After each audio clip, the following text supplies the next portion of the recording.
La clase del día de hoy de obstetricia es acerca de la diabetes en el embarazo, también una causa muy prevalente de complicaciones, tanto maternas como perinatales, por lo cual es importante lograr un adecuado control de esta patología y un adecuado tratamiento durante el embarazo para así prevenir las complicaciones de esta enfermedad.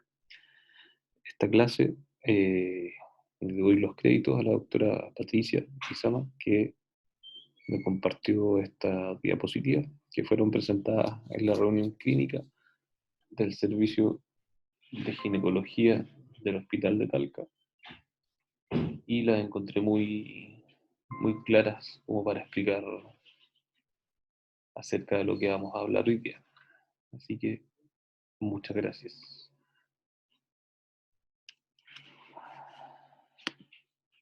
Esta es la hoja de ruta donde vamos a hablar de una introducción, vamos a hablar acerca de la diabetes gestacional, la diabetes pregestacional y también el tratamiento durante el puerperio.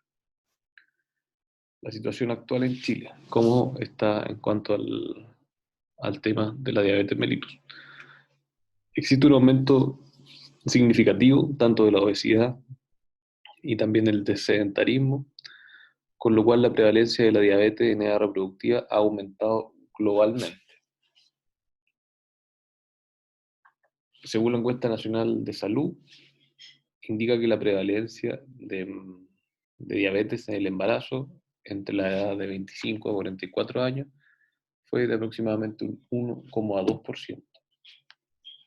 En las estadísticas del programa Salud de la Mujer en el sistema público, el 5,1% de los que ingresaron a control prenatal durante el año 2012 tenían diabetes.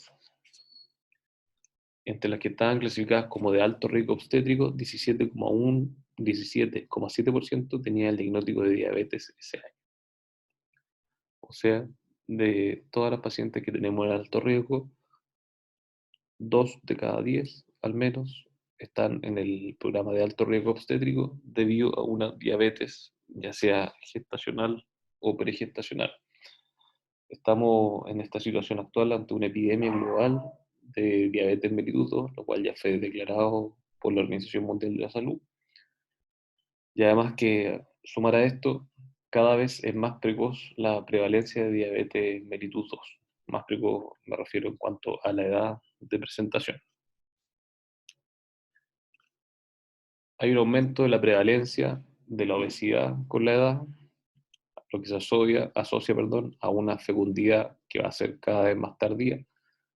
Se están posponiendo los embarazos a edades mayores, y también el aumento de la diabetes en mujeres de mayor edad nos hace pronosticar que la diabetes en el embarazo seguirá aumentando con los años, generando así una mayor carga asistencial y demanda de los servicios especializados, y a la vez esto se asocia con mayores costos en salud. En cuanto a la diabetes gestacional propiamente tal se define como una disminución de la tolerancia a los hidratos de carbono, lo cual se diagnostica por primera vez en la gestación. Esto es independiente de la necesidad de tratamiento insulínico, el grado de trastorno metabólico que exista o de la persistencia de esta una vez finalizado el embarazo. Si ya tenemos el diagnóstico de la diabetes gestacional, esto nos va a obligar a reclasificar la alteración metabólica en el posparto. ¿Por qué? Porque hay pacientes, una cantidad de pacientes, un porcentaje de esto, posterior al parto, van a volver a tener estados normales en cuanto a la tolerancia de los hidratos de carbono, y algunos va a presentar una alteración en esto. Diabetes franca o manifestada en la gestación son las mujeres que presentan hiperglicemia marcada en la primera visita prenatal, definida como glicemia basal mayor o igual a 126 miligramos por decilitro, o una glicemia plasmática, o sea, un hemoglucotés al azar, a cualquier hora del día, el cual sea mayor o igual a 200 miligramos por decilitro, con una posterior confirmación de la glicemia basal. En este caso, este tipo de pacientes se manejan como una diabetes pregestacional, cuando en el primer control tenemos esta diabetes ya franca o manifestada en la gestación. Glicemias basales sobre 126 o glicemias al azar, glicemia plasmática al azar, o sea, un hemoglucotés superior a 200, el cual se confirma posteriormente con una glicemia basal. La fisiopatología del estado diabetogénico. Durante el primer trimestre hay un aumento en la secreción de insulina por la hiperplasia de las células beta del páncreas. En el segundo y tercer trimestre, debido a la producción del lactógeno placentario, se produce un aumento de la resistencia a la insulina. En el segundo trimestre también hay que saber que es el periodo con mayor riesgo de desarrollar diabetes mellitus gestacional. Así que hay que estar atento en el segundo trimestre. Por eso el test de tolerancia a la glucosa se pide a las 28 semanas de gestación. La insulina no atraviesa la placenta, por lo que la hiperglicemia materna producirá hiperglicemia fetal. Y así se producen las complicaciones en el recién nacido, en el feto en este caso, por la hiperglicemia fetal debido a que la insulina no atraviesa la placenta. En cambio, la hiperglicemia fetal, materna, perdón, logra una respuesta con la hiperglicemia fetal. ¿Qué cuidados tenemos que tener preconcepcionales? ¿Cuáles son los factores de riesgo que nos pueden dar una diabetes gestacional? La edad mayor a 30 años, el antecedente de obesidad, el antecedente de una intolerancia previa a los hidratos de carbono, el antecedente de un hijo previo que presente macrosomía fetal, el antecedente de mortalidad perinatal sin explicación de por qué se ocurrió esta mortalidad perinatal, los antecedentes familiares de diabetes mellitus en primer grado y el antecedente de diabetes gestacional en el embarazo previo. En cuanto al efecto de la obesidad en relación a la diabetes gestacional, el riesgo de diabetes gestacional va a aumentar según la categoría del IMC. A mayor IMC, mayor es la asociación que presenta con diabetes gestacional. Entonces, si tenemos una paciente que presenta sobrepeso, tiene un riesgo de presentar diabetes gestacional de 3.5, un odds ratio de 3.5. Pacientes con obesidad, un odds ratio de 7.7. Y pacientes con obesidad mórbida tienen un odds ratio de 11 para presentar diabetes gestacional. O sea, a mayor grado de categoría en el IMC, mayor es el riesgo de presentar diabetes gestacional. En cuanto a la prevención secundaria, tenemos que realizar la prevención, o sea, ya el tratamiento para poder disminuir las hiperglicemias, para así ir disminuyendo las complicaciones más comunes durante el embarazo. Dentro de esto tenemos la macrosomía fetal. La prevalencia de macrosomía fetal en el embarazo, con peso normal versus obetas sin diabetes gestacional, fue de 7,7 y de 12,7%. Comparación con peso normal versus obesas, con diabetes gestacional, fue de 13,6 versus 22,3. O sea, es una complicación común en el embarazo en pacientes con diabetes gestacional presentar la macrosomía fetal. Y eso es lo que tenemos que prevenir realizando un adecuado tratamiento. A eso nos referimos con prevención secundaria. Una vez que ya no pudimos prevenir la diabetes gestacional, tenemos que hacer la prevención de las complicaciones de esto. A eso nos referimos con prevención secundaria. También la prevención de la preeclampsia. Como vimos en la clase de síndrome hipertensivo, pacientes con diabetes gestacional o diabetes pregestacional tienen mayor riesgo de presentar un síndrome hipertensivo del embarazo y una preeclampsia. La prevención secundaria de esto se realiza con el uso de aspirina, 100 miligramos al día o 150 miligramos al día, como se ha visto en las nuevas publicaciones. Lo que se está usando acá, por lo menos, va variando en cuanto a los hospitales, pero en el hospital de Talca, en el hospital de San Javier, donde trabajo, la prevención se realiza con 100 miligramos al día. Y es sabido que en Linares la prevención ya la están haciendo con 150 miligramos al día. Lo que sí se sabe es que la aspirina sirve para la prevención y las dosis en distintos estudios ahí se han visto que ya sea 100 o 150. Eso hay que ir viendo con la evidencia que se va actualizando. Lo otro que se realiza como que otro outcome que tenemos que disminuir en cuanto a la prevención secundaria es la presencia de polihidroamnios, que se presenta debido al aumento de la diuresis fetal por los estados de hiperglicemia. Si mantenemos glicemias normales maternas, no debiésemos tener un polihidroamnios. Y también el hecho de tener diabetes gestacional o pregestacional mal controlada nos puede llevar a una muerte fetal, que también es otro outcome que tenemos que prevenir. Y las morbilidades neonatales también son importantes. Para eso necesitamos un manejo multidisciplinario de la patología. Este es un estudio del New England Journal of Medicine, en donde se ve que la hiperglicemia está relacionada a distintos outcomes adversos durante el embarazo, y por eso se realiza el tamizaje de la diabetes gestacional para ir a prevenir las complicaciones relacionadas con la hiperglicemia. Se hizo un seguimiento de 25.500 embarazadas en 15 centros en 9 países. Se confirmó la relación que hay entre la hiperglicemia materna y el mayor riesgo de macrosomía fetal, cesárea, distocia de hombro o trauma al momento del parto. Demostró que hay una relación continua, sin un umbral definido, entre los niveles de glucosa materna, la tasa de cesárea y el peso de nacimiento superior al percentil 90. O sea, que a mayor hiperglicemia, mayor es el riesgo de complicaciones que presentamos en cuanto a esto. En el conjunto de esto, los resultados disponibles nos indican que una hiperglicemia de menor cantidad a la necesaria para hacer el diagnóstico de diabetes mellitus se relaciona con desórdenes o problemas de importancia clínica, y sus efectos pueden reducirse con el tratamiento, aun cuando, como les dije, no se establece el umbral sobre el cual se hace necesario hacer el tratamiento. Eso fue lo que finalmente dijo este estudio. Pero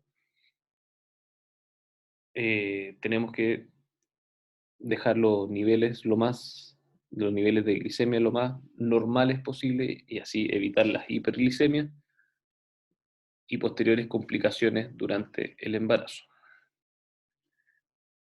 Existen distintos métodos de tamizaje, los cuales se puede utilizar, los cuales se basan en métodos de 1 o 2 pasos. No existe un acuerdo en el mundo sobre qué método utilizar para hacer el tamizaje y el diagnóstico de la diabetes gestacional. Existen muchos métodos para el diagnóstico, ahí están descritos unos cuantos, de los cuales están descritos acá en este gráfico. El tamizaje de la OMS del año 1999, que es el que está acá, el cual es de un paso solamente, se vio que redujo la incidencia de recién nacidos grandes para la edad gestacional, con un valor significativo, y también de preeclampsia, en un 0,27%. El tamizaje de esta asociación en 2010 redujo la incidencia de recién nacido grande para gestacional aún más, 0,85, y también de la preeclampsia en 0,39, que es esta que tenemos acá, que también es de un paso. En Chile lo que ocupamos es el método de 2 pasos, en el cual el diagnóstico se realiza con glicemia en ayuna superiores a 100 miligramos por decilitro en 2 controles, o cuando la glicemia de poscarga es mayor a 140 y la carga de glucosa tiene que ser de 75 gramos. Eso es lo que utilizamos nosotros actualmente en Chile. Entonces, se decidió no adoptar en Chile el criterio de la guía de la Asociación Internacional de Grupos de Estudio de Diabetes y Embarazo, que eso es lo que significa esto, y se decidió adoptar esta de ALAT del 2008. ¿Por qué se decidió no adoptar la anterior? Debido a que la prevalencia de diabetes gestacional se podía aumentar en 2 a 8 veces, debido a que el valor en ayuna es menor, es de 92, y el estudio solo toma en consideración niveles de glicemia y no factores de riesgo como obesidad y también hipertrigliceridemia. Por lo tanto, en Chile se adoptó este mecanismo de los dos pasos, al cual vamos a ver acá. Tenemos, en el primer control prenatal, se realiza un tamizaje universal con un examen de glicemia en ayuna a toda mujer embarazada en el primer control prenatal. El diagnóstico de diabetes mellitus durante el primer trimestre se va a hacer con los mismos criterios que se utilizan en la población general. El carácter larvado que se presenta durante el primer trimestre u oligosintomático de la diabetes tipo 2 permite que algunas mujeres van a desconocer el diagnóstico de su condición al momento del embarazo. Por esta razón, toda diabetes diagnosticada durante el primer trimestre se considera y se trata como una diabetes pregestacional. Durante el segundo trimestre, debe realizarse la prueba de tolerancia a la glucosa oral a las 28 semanas a todas las pacientes con glicemia normal en el primer trimestre. Si la glicemia en ayuna es inferior a 100, ya 2 horas postcarga es inferior a 140 y la mujer no tiene factores de riesgo, se descarta el diagnóstico de la diabetes gestacional. Entonces, acá tenemos el cuadro de tamizaje y diagnóstico. La glicemia ayuna, que se le toma a todas las pacientes embarazadas durante el primer trimestre. Si tenemos una glicemia menor a 100 miligramos partido decilitro, le hacemos el tamizaje posterior a las 28 semanas. Si tenemos una glicemia alterada de 100 a 125 miligramos partido decilitro, tenemos que repetir esta glicemia sin restricción alimentaria, sino que le decimos a la paciente que tenemos que repetirlo en un plazo máximo de 7 días, y si nuevamente la tenemos alterada, tenemos una diabetes gestacional, la cual de todas formas se trata como una diabetes pregestacional. Si tenemos una glicemia en ayunas superior, mayor o igual a 126, la cual se repite, y si posteriormente tenemos una diabetes mayor a 126, tenemos una paciente que es diabética pregestacional. También, si tenemos una glicemia al azar mayor o igual a 200 miligramos partido decilitro, más síntomas como polifagia, baja de peso, tenemos la diabetes pregestacional.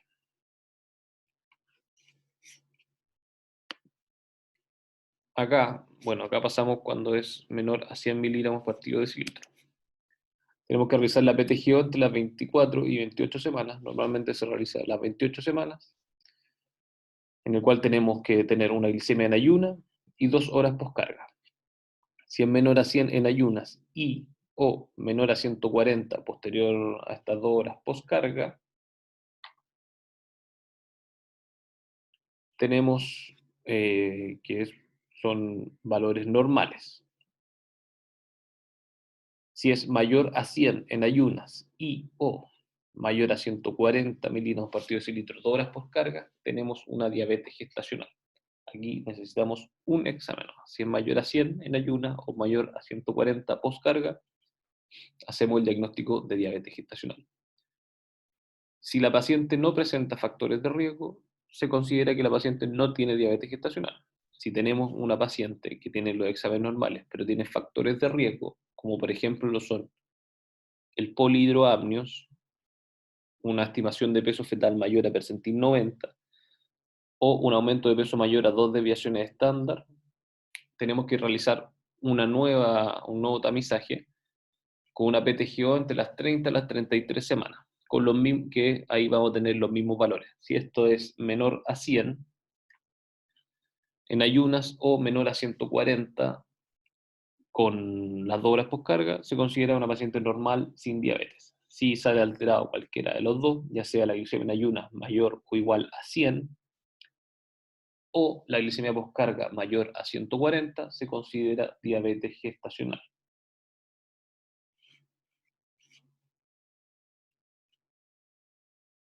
¿Cómo vamos a hacer el control metabólico y el seguimiento obstétrico?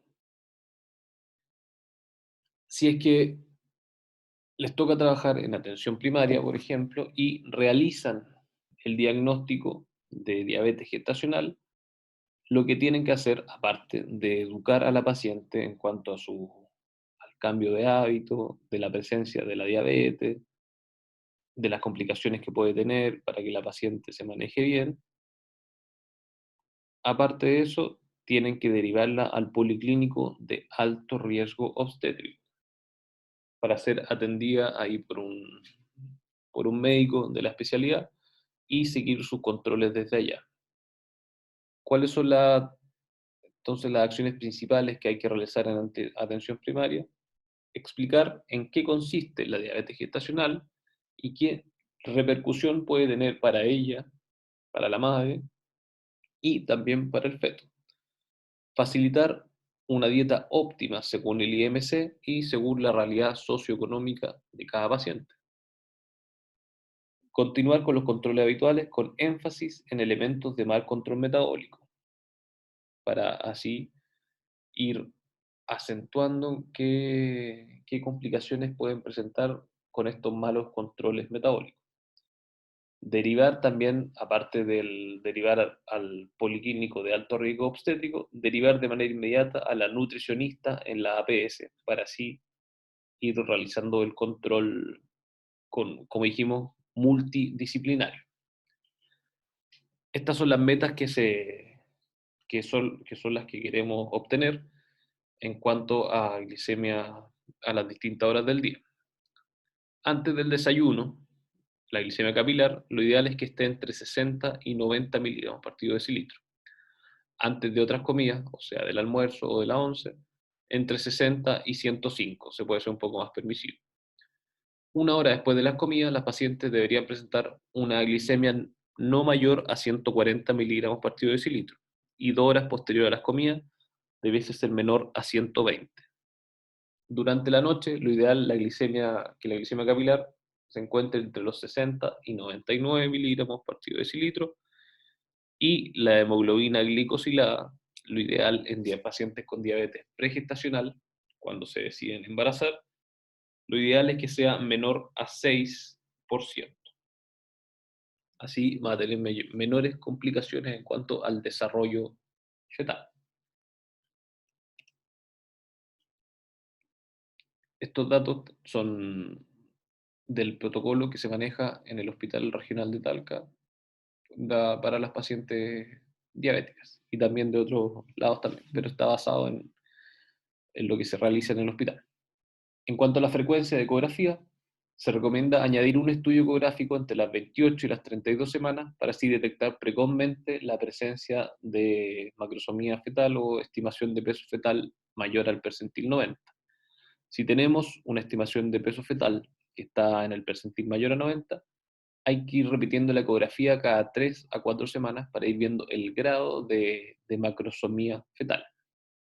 Si tenemos una estimación de peso fetal, la cual es menor al percentil 90, realizamos una ecografía de control ya cerca de la etapa en cual le va a tocar el parto a la paciente, las 36 y las 38 semanas de gestación, para así ir evaluando el crecimiento fetal y si es que no tenemos ninguna contraindicación para tener un parto vaginal.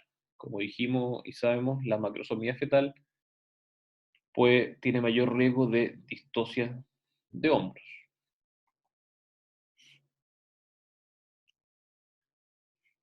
En cuanto al control metabólico con la dieta, tenemos que adaptarla a las necesidades nutricionales y al estilo de vida de cada mujer. Se ha visto que el 80% de los pacientes se mantendrán normoglicémicas solo con dieta normocalórica o no restrictiva.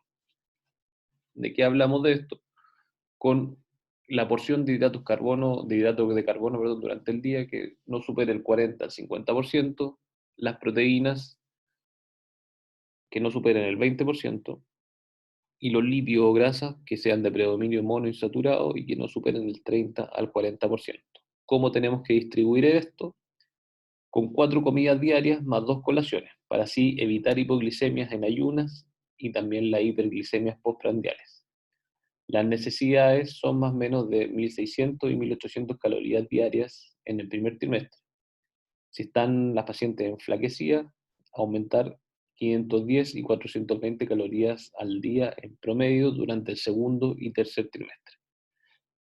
Esto nosotros no lo manejamos bien, por eso tenemos que tener el apoyo multidisciplinario y para eso tenemos que apoyarnos en las nutricionistas, ya sea en la APS o posteriormente si es que requiere alguna hospitalización.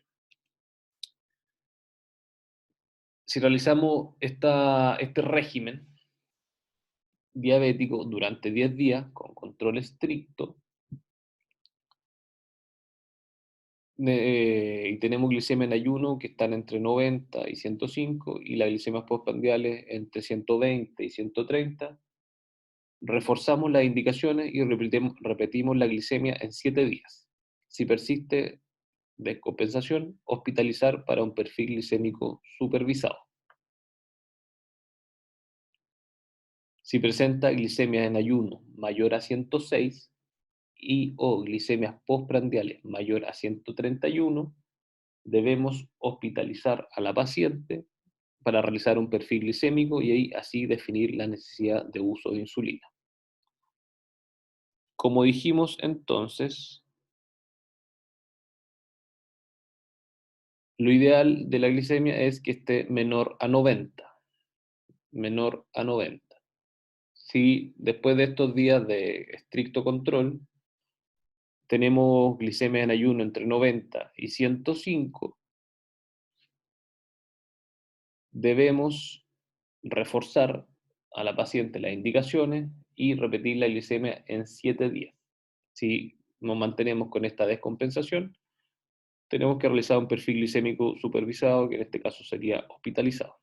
Si ya desde un inicio la paciente presenta glicemias mayores a 106 y la glicemia postprandiales mayor a 131, debemos desde un inicio hospitalizar para realizar el perfil glicémico, perdón, y definir las necesidades de uso de insulina.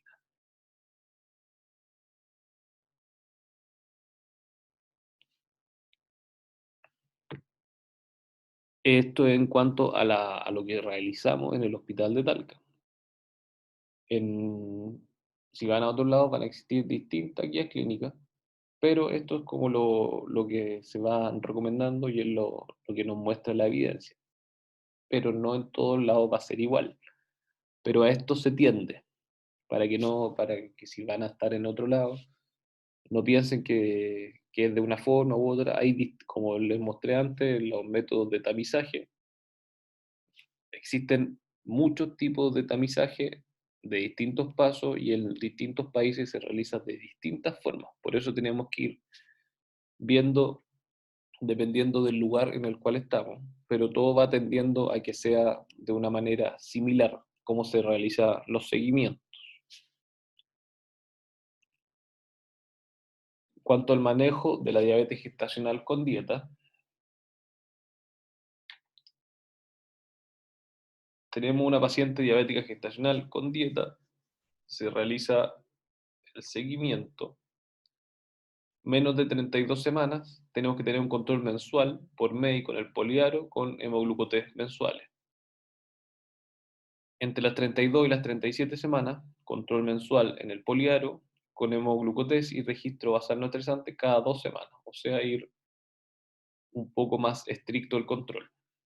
Y cuando ya superamos las 37 semanas, el control tiene que ser cada 2 semanas en el policlínico de Aro y también realizar este hemoglucotés y el registro cada 2 semanas. Si durante este seguimiento presentamos un hemoglucotés de ayuno, que va a estar entre 90 y 105, o un hemoglucotés postprandial entre 120 y 145, repetir el control un poco más seguido, o sea, entre 48 a 72 horas, y si se mantiene alterado, hospitalizar para realizar un perfil glicémico y ver si es que existe la necesidad de iniciar el uso de insulina. Si los hemoglucotés de ayuno son mayores a 105 y o la glicemia postprandial mayor a 145, debemos hospitalizar de inmediato a la paciente para perfil glicémico estricto y eventual manejo con insulina. ¿Por qué con los primeros se les da como una chance para ver si es que mejora o no? Porque normalmente se debe a problemas con la dieta, a que las pacientes no siguen una dieta estricta en la casa. Pueden comer un poquito de más, un dulcecito, un chocolatito, y por eso se altera esta glicemia. En cambio, si es que están hospitalizadas, la dieta es estricta y normalmente se mejoran los resultados solo con el hecho de hospitalizar a la paciente.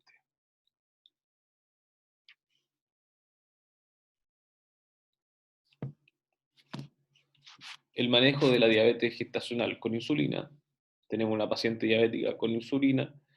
Los controles antes de las 32 semanas, tenemos que tener un control mensual por el médico en el poliedro y hemoglucotés cada 2 semanas. Si la paciente está entre las 32 y las 37 semanas, realizar el control cada 2 semanas en el poliedro con hemoglucotés y registro basal cada 2 semanas. Y cuando ya pasamos las 37 semanas, control semanal en el poliedro, hemoglucotés y registro basal no estresante semanal. Si presentamos un hemoglucotés de ayuno entre 90 y 110 y o un hemoglucotés postprandial entre 120 y 145, debemos ajustar la dosis de insulina de forma ambulatoria y repetir el hemoglucotés en 48 a 72 horas. Si persiste alterado, evaluar la factibilidad de volver a ajustar la insulina y si no se logra un buen control metabólico, hospitalizar en el alto riesgo obstétrico. El tratamiento farmacológico, está indicado de primera línea el uso de insulina. ¿Cuándo se indica la insulina? Cuando la dieta y el ejercicio no controlan adecuadamente los valores de glucosa en la sangre. Como dijimos, hasta el 80% de los pacientes diabéticas gestacionales se van a controlar solo con la dieta. Pero hay un porcentaje en los cuales no va a existir un buen control, por lo cual tenemos que agregar tratamiento farmacológico con insulina. Se usa como medicamento de primera línea. No se recomienda el uso de análogos de insulina en lugar de NPH durante la gestación y se recomienda iniciar la insulina NPH con 0,2 unidades por kilo al día con refuerzos de insulina cristalina según el hemoglucotés. Eso ya el tratamiento va un poco más como al lado médico, más que al lado de patrona, pero sí tienen que saber que el tratamiento de primera línea, cuando no se responde a la dieta, es el uso de insulina y que existen dos tipos de insulina que son las más frecuentemente usadas, que es la insulina NPH y la insulina cristalina. La insulina NPH se ocupa para el tratamiento, como podría ser, es una insulina lenta, o sea que va actuando durante el día, va haciendo el efecto. La insulina cristalina es una insulina rápida, con la cual busca efectos rápidos. Eso es la insulina cristalina. Y esa normalmente se ocupa de refuerzo posterior al desayuno, posterior al almuerzo, posterior a la cena. Ahí hay que ir viendo cómo se maneja el control metabólico. Pero eso es lo importante que sepan, que ese es el tratamiento de primera línea cuando no hay buena respuesta con la dieta.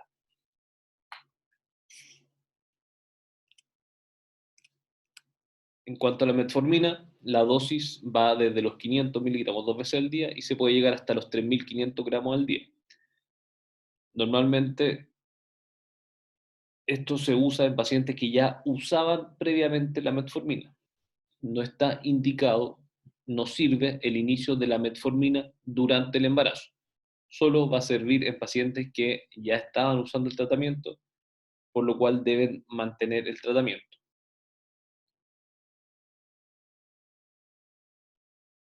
En el 2011 se realizó un estudio, que es el que sale arriba, este que está acá, en donde se comparó las embarazadas que usaron metformina versus las que usaron insulina, y se vio a los 2 años posteriores que los hijos de madre con metformina tenían grandes masas de grasa subcutánea, a diferencia de las pacientes que usaron insulina durante el embarazo.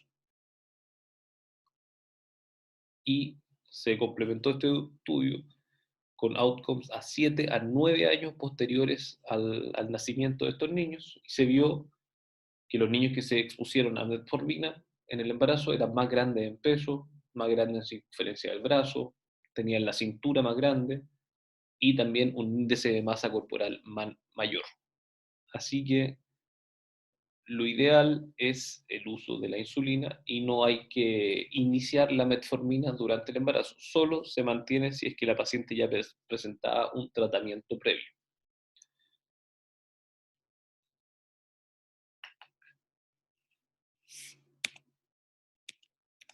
En cuanto a la interrupción del parto, ¿cuándo vamos a realizar la interrupción del parto en las pacientes diabéticas? Pacientes diabéticas con dieta y con un adecuado control metabólico, la interrupción del embarazo se realiza a las 40 semanas. Pacientes diabéticas gestacionales con mal control, que presentan complicaciones como macrosomía o el polidroamnios, entre las 37 y las 39 semanas. Diabetes gestacionales que son requirientes de insulina o que están usando metformina, que presentan un buen control, la interrupción es desde las 38 semanas. Y diabetes gestacional insulina requiriente con mal control, o sea, macrosomía o polidroamnio, realizar la interrupción desde las 37 semanas. La vía de parto, según las condiciones obstétricas normales como hemos visto.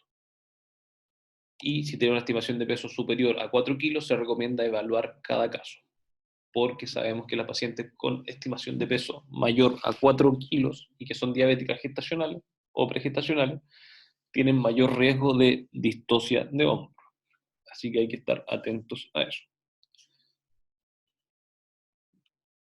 Diabéticas gestacionales o pregestacionales con estimación de peso superior a los 4 kilos 200 es una cesárea. Y si pesa 4 kilos, ahí tenemos que ir viendo caso a caso. Pero, no sé, porque igual la estimación de peso es una estimación, no es algo seguro. Existe un grado de error. Por ejemplo, si tenemos una paciente que nos da 4 kilos 300 o va, 4 kilos 100, la varianza puede ser hasta de un 10%. O sea, esa paciente puede tener un hijo de 4 kilos 500. Por eso hay que ir viendo caso a caso a quién les vamos dando parto o a quién ya se indica una cesárea. En cuanto a la diabetes pregestacional, esto fue lo que vimos de diabetes gestacional. Diabetes pregestacional se refiere a una mujer con diabetes, ya sea tipo 1 o tipo 2, la cual se embaraza. Embarazada que cumple con los criterios de diagnóstico de diabetes de la OMS durante el primer trimestre de embarazo. Son los síntomas clásicos de diabetes, como poliuria, polifagia, baja de peso, y una glicemia en cualquier momento del día mayor o igual a 200 miligramos por decilitro. O presentar durante el primer control dos glicemias de ayuna mayores o iguales a 126 miligramos partido decilitro. Estos dos casos se consideran como diabetes pregestacional. Pacientes que ya tienen el diagnóstico previo al embarazo o que durante el primer trimestre del embarazo presentan este diagnóstico con estos síntomas que va con estas alteraciones que les referí recientemente. Existe una clasificación a las pacientes con diabetes pregestacional, que es la clasificación de Priscilla White, en donde, según el grado de alteración que presenten las pacientes, se van a ir definiendo con distintas clases. La clase A, B, C, D, R, F, R, F, H, T. Esto va a servir como clasificación en las diabetes pregestacionales, pero no es tan importante que lo sepan. Es bueno como para saberlo como cultura general que existe esta clasificación de Priscilla White, en la cual se clasifica a las pacientes según el inicio de cuándo tiene la diabetes y si es que existe alguna complicación. La clasificación A es haber tenido un hemoglucose anormal antes del embarazo a cualquier edad o cualquier duración, la cual está tratada solo con terapia con dieta. La clasificación B es que el inicio de la diabetes sea a una edad mayor de 20 años o mayor de esta y que la duración de la diabetes sea menor a 10 años. La C es que el inicio de la diabetes haya sido entre los 10 y los 19 años o que la duración de la diabetes ya sea de 10 a 19 años. La clasificación D es que el inicio sea antes de los 10 años de edad, una duración sobre los 20 años o que presente una retinopatía benigna o hipertensión, no preeclampsia. R es cuando hay una retinopatía proliferativa o una hemorragia vítrea, o sea que ya haya una afectación de órganos blancos debido a la diabetes pregestacional. F es cuando existe nefropatía con proteinuria superior a 500 miligramos al día. RF es cuando existen criterios para los dos, ya sea la retinopatía y la nefropatía. H es cuando hay evidencia de enfermedad aterosclerótica del corazón. Y T es cuando ya existen, son pacientes que debido a la diabetes gestacional hayan tenido que ser sometidas a un trasplante renal.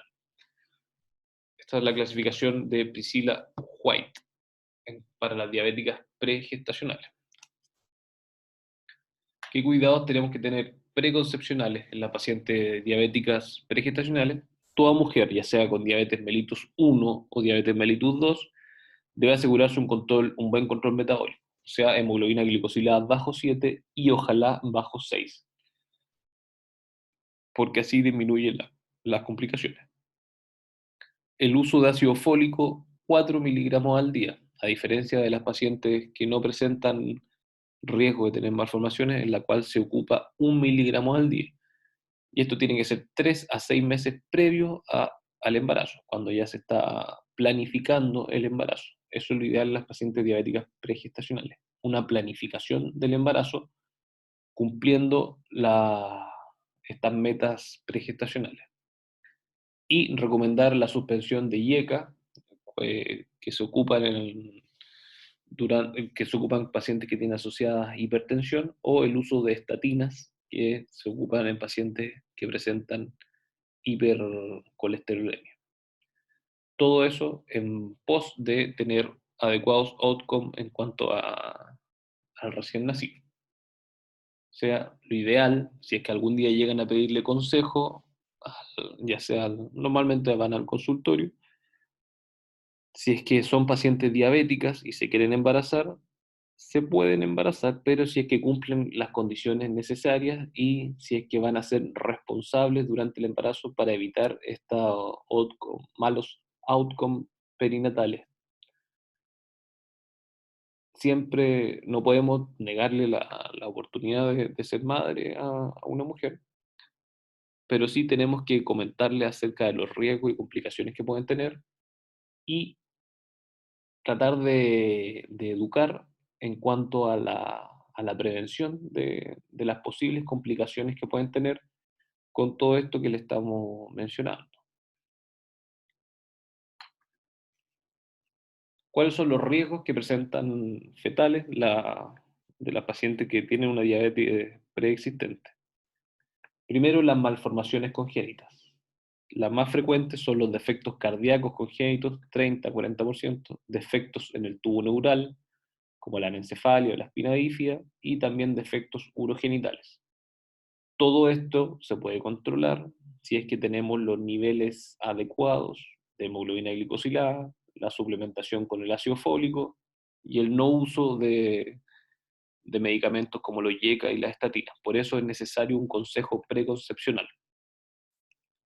La prematuridad también es un riesgo fetal asociado con esta diabetes pregestacional debido al daño de órgano blanco que existe en las pacientes con diabetes de larga data. La macrosomía fetal también se puede presentar en estas pacientes con diabetes pregestacional, lo cual puede llevar a una distosia de hombros o a un trauma del plexo braquial o fracturas. También en las pacientes con diabetes pregestacional se puede asociar con restricciones del crecimiento intrauterino, a diferencia de los pacientes de la paciente con diabetes tipo 2, donde no se ven restricciones del crecimiento, pero sí se ve macrosomía fetal.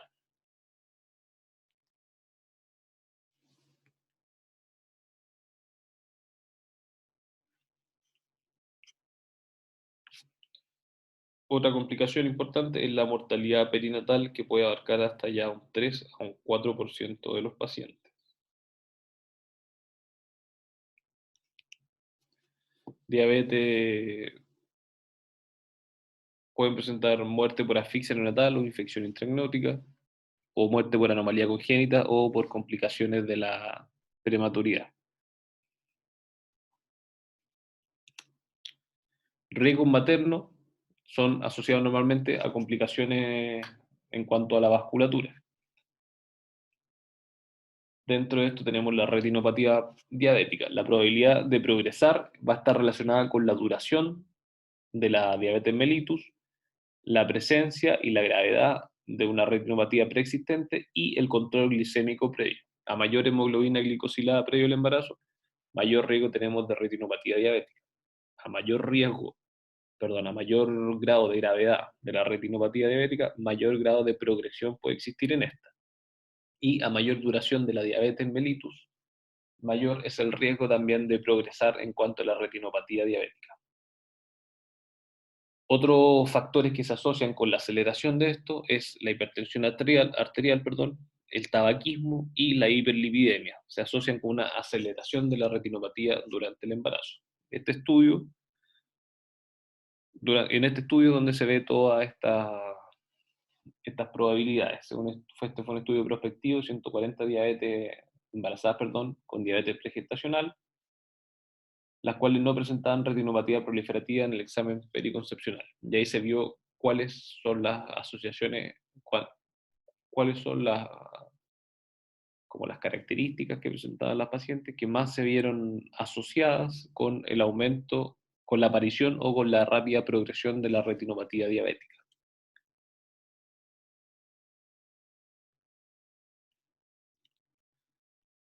Otra complicación microvascular es la nefropatía diabética. Las mujeres diabéticas y la excreción normal de albúmina o con microalbuminura previa y función renal normal parecen tener bajo riesgo de alteración de la función renal durante el embarazo, con aumento transitorio solamente de la albuminuria. Las con proteinuria franca al inicio del embarazo, con hipertensión de mal control, con un volumen de filtración glomeral reducido, tienen mayor riesgo de daño renal permanente. Por eso es importante el consejo preconcepcional. Tenemos que advertirle a las pacientes si las vemos que tienen daño de órganos blancos, retinopatía, nefropatía o problemas cardiovasculares, tenemos que advertirles del riesgo que pueden presentar al embarazarse. Y eso es donde ustedes tienen que estar más alerta a esto. Les van a consultar, les van a pedir consejos preconcepcionales y es importante hacer hincapié en esto, que es muy riesgoso si es que la paciente presenta estas enfermedades, que se embaracen. Es riesgoso. Tienen que buscar el embarazo de la forma más fisiológica posible, con el mejor control metabólico, para así tener mejores outcomes, tanto maternos como perinatales. Así que estar alertas a eso, al consejo preconcepcional. ¿Cómo hacer el control y el seguimiento en el policlínico de alto riesgo obstétrico? Se debe indicar preventivamente el uso de la aspirina, 100 miligramos al día, y también asociado el calcio. Esto se puede iniciar desde que se realiza el diagnóstico del embarazo. Así que ustedes pueden también decirle a la paciente que usen la aspirina, que usen el calcio, para así disminuir los riesgos asociados a esto, que son la presencia de preeclampsia. Solicitar como primeros exámenes creatinina, BUN, proteína 24 horas, orina completa y urocultivo, para así realizar un adecuado estudio del perfil renal, un electrocardiograma para ver si existe afectación vascular en el corazón, realizar el fondo de ojo. Si es que presenta la paciente retinopatía, repetir este fondo de ojo trimestralmente y también al inicio solicitar la hemoglobina glicosilada. La frecuencia en cuanto a la ecografía, realizar una ecografía en el primer trimestre, y lo realizamos a todas las pacientes entre las 11 y 14 semanas, con énfasis en el cribado de aneuploidías, debido al riesgo de que pueden presentar estas pacientes de tener aneuploidías o malformaciones, y realizar el Doppler de arterias uterinas para ver el riesgo el riesgo que tenemos de poder presentar alguna preeclampsia o una restricción del crecimiento intrauterino debido al daño vascular que pueden presentar las pacientes diabéticas pregestacionales. La ecografía en el segundo trimestre, entre las 20 y 24 semanas, observar adecuadamente la anatomía fetal en búsqueda de malformaciones y con énfasis en la ecocardiografía fetal. Como dijimos, las pacientes diabéticas pregestacionales tienen un riesgo elevado, comparando a las pacientes sin patología, de presentar alteraciones morfológicas del corazón. También realizar un nuevo Doppler de arterias uterinas para ir evaluando el riesgo que tenemos de poder presentar una preeclampsia. Recordemos que la preeclampsia se presenta después de las 20 semanas de gestación.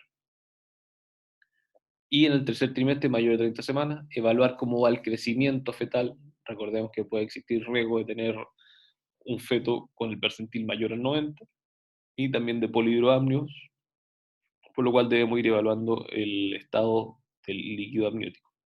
La evaluación en esta paciente realizarla cada 2 a 4 semanas, de acuerdo a la evolución individual de cada embarazo. ¿Cómo se realizan los controles entonces de las diabéticas pregestacionales? Diabéticas pregestacionales con buen control metabólico, antes de las 30 semanas, control mensual por el médico en el Poliaro, con hemoglucotés cada 2 semanas. Entre las 30 y las 34 semanas, control cada 2 semanas en el Poliaro y realizar hemoglucotés y registros basales cada 2 semanas. Pacientes mayores de 34 semanas, control semanal en el poli de alto riesgo obstétrico, con hemoglucotés y registro basal no estresante semanal. El manejo de la diabetes pregestacional, en diabetes pregestacional con mal control metabólico, si esto lo tenemos en el control inicial, tenemos que hospitalizar a la paciente para regular el control metabólico.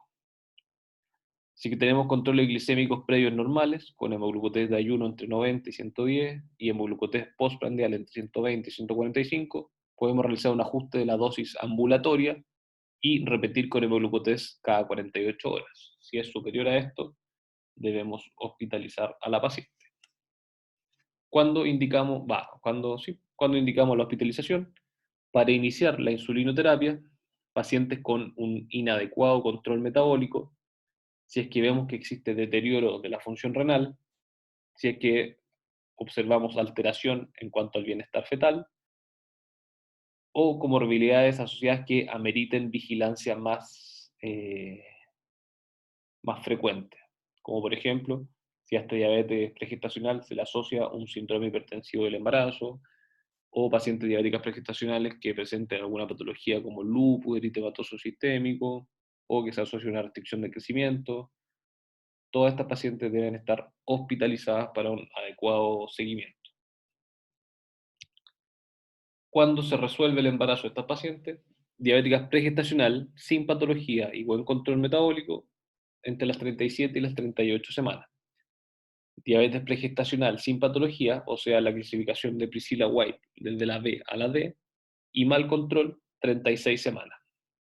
Y pacientes diabéticas pregestacionales con clasificación de Priscilla White, o sea, que ya tengan algún daño como retinopatía o nefropatía, enfermedad cardiovascular o pacientes ya con trasplantes renales en sí, entre las 34 y las 36 semanas se debe resolver el embarazo.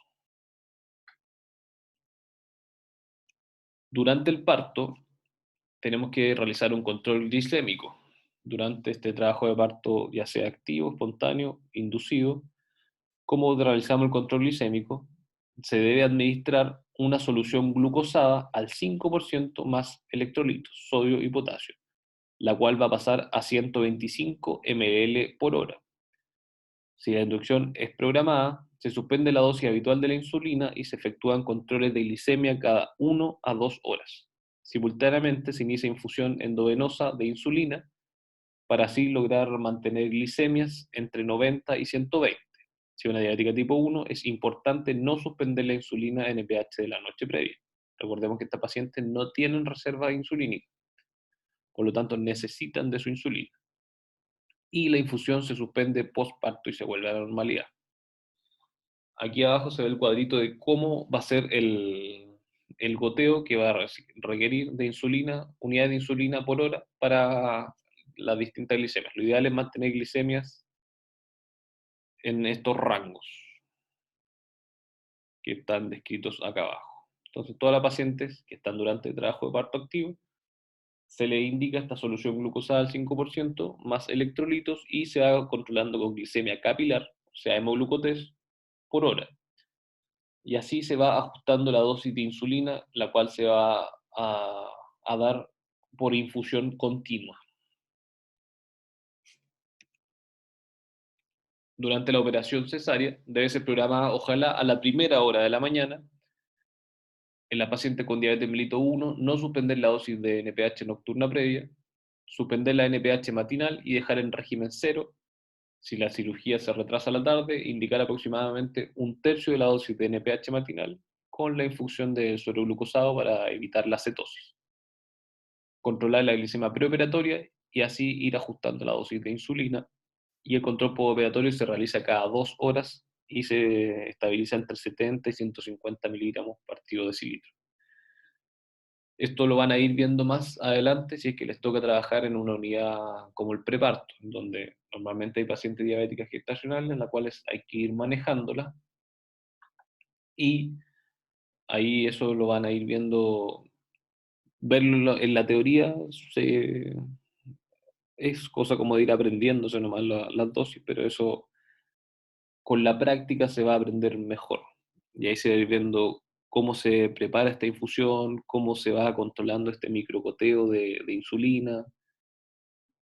En la práctica se va viendo mejor y les va a tocar verlo cuando les toque pasar por preparto. En cuanto al puerperio y los cuidados postnatales, las diabéticas pregestacionales e insulina requirentes, ojalá estas son lo necesario para el puerperio. Régimen de 200 gramos de hidrato de carbono fraccionado en 4 comidas, más 2 colaciones. Las pacientes con cesárea en régimen cero, dar este suero glucosado con los electrolitos más la insulina cristalina, dependiendo de las glicemias, cómo se vayan controlando. Y se recomienda reiniciar la NPH previa al embarazo, más un panel glicémico con refuerzo de insulina cristalina. Una vez que ya se hace la resolución del parto, la paciente debiese volver a rangos normales de requerimientos insulínicos. Por lo tanto, se reinicia con la dosis previa que usaba de insulina. La diabetes pregestacional no insulino requirente, reiniciar antidiabéticos orales previo al embarazo más perfil glicémico.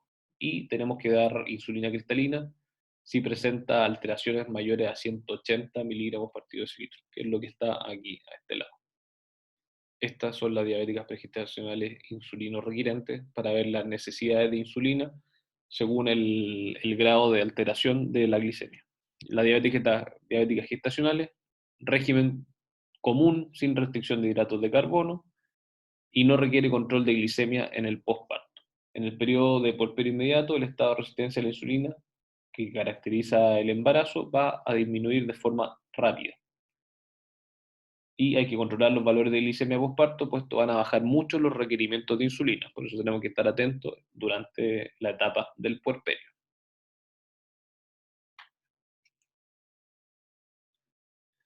En cuanto al riesgo de desarrollar prediabetes o insulinoresistencia o diabetes mellitus tipo 2 postparto, el riesgo es mayor a los 5 años postparto, y el cambio de estilo de vida y la dieta adecuada ha mostrado una eficacia en la prevención de la diabetes mellitus 2. La lactancia también puede prevenir el desarrollo de la diabetes mellitus 2, así que es importante recalcar a las pacientes que posterior al parto deben cambiar sus estilos de vida, ejercicio, hábitos alimentarios adecuados, evitar el tabaquismo, evitar la alza de peso, para así no progresar a una diabetes mellitus tipo 2. En este estudio, que es un metaanálisis que incluyó 20 estudios de cohorte, reportó que las pacientes diabéticas gestacionales tienen 7.5 veces casi más riesgo de desarrollar diabetes tipo 2 comparado con los embarazos normoglicémicos. Por lo tanto, es importante destacar eso, desde los controles de embarazo, durante el periodo que puedan estar embarazadas y durante el puerperio, acerca de los cambios en el estilo de vida de las pacientes, lo cual va a ayudar a la prevención de un futuro desarrollo de diabetes mellitus tipo 2 en el posparto. Y cuando se realiza el tamizaje para ver el grado de resistencia a la insulina que pueda presentar la paciente, se realiza el tamizaje entre las 6 a 12 semanas postparto a toda mujer con diabetes gestacional. Si este es negativo, se repite a los 3 años posteriores. Eso en cuanto a la diabetes en el embarazo, a la diabetes pregestacional. Importante entonces conocer el método de tamizaje que se realiza en la población chilena, que es el método de tamizaje de 2 fases, en el cual se realiza la glicemia en ayuno universal a todas las pacientes durante el primer trimestre, conocer los valores de esta glicemia, conocer el grado de alteración que puede ir presentando para así hacer el diagnóstico de diabetes gestacional, conocer el tamizaje que se realiza en el segundo trimestre y en qué pacientes debemos repetir este tamizaje. Saber que el tratamiento de primera línea en la diabetes es la dieta y si es que no responde a dieta, el tratamiento farmacológico de primera línea es el uso de insulina. Conocer también las complicaciones que presenta la diabetes pregestacional, la diabetes gestacional, como la macrosomía fetal, la retención de hombros, el polidroamnios, el trauma en el canal del parto, la paciente diabética pregestacional, también la macrosomía fetal, los daños que puede presentar el recién nacido, que eso se ve más en neonatología, y conocer que las pacientes diabéticas pregestacionales pueden presentar daños en órganos blancos por estos daños vasculares y las cuales pueden ir progresando. Saber y lograr dar una adecuada educación a las pacientes que consultan como consejo preconcepcional antes del embarazo, reforzar el adecuado control metabólico porque así vamos a disminuir tanto la morbilidad como la mortalidad perinatal, siempre tratar de educar lo que más podamos a las pacientes para así tener adecuados controles y evitar las complicaciones que tenemos posteriormente. Aunque a veces cueste y uno siente que está hablando y no lo están escuchando, algo queda, algo queda. Así que siempre hay que ir reforzando adecuada dieta, adecuado uso farmacológico, adecuados controles, que las pacientes acudan a los controles, tanto el polialto riesgo obstétrico, como también los controles en el consultorio. Todos los controles son importantes y las pacientes deben ir, así que recalcar eso siempre. Y eso en cuanto a la clase de diabetes en el embarazo. Espero haya servido. Agradecer nuevamente a Patricia por las diapositivas. Espero que haya quedado todo claro. Saludos.